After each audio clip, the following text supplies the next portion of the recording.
Magandang hapon, ngayon po ay araw ng Lunes, September 25, 2023 at update po muli tayo sa lagay ng panahon.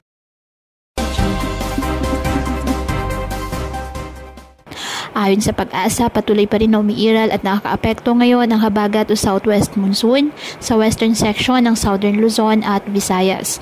Samantala, ang low pressure area na ating monitor ay patuloy po na lumalayo, kumikilos papalayo ng ating bansa at wala na po itong direktang epekto ngayon sa lagay ng ating panahon.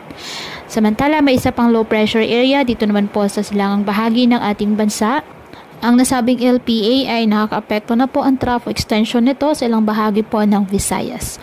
At ang mga nasabing low pressure area, mababa ang tsansa na maging bagyo at hindi naman inaasahan sa ngayon na papasok ng ating Philippine Area of Responsibility.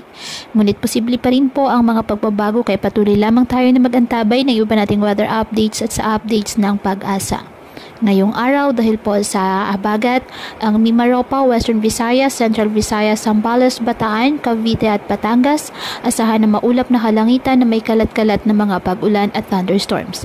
Apektado naman po ng trough extension ng low pressure area ang Eastern Visayas at Masbate kaya asahan din po ang mga maulap na halangitan na may kalat-kalat na mga pag-ulan at thunderstorms. Ang nalalabing bahagi ng ating bansa kasama na ang Metro Manila, apektado po ng mga localized thunderstorms.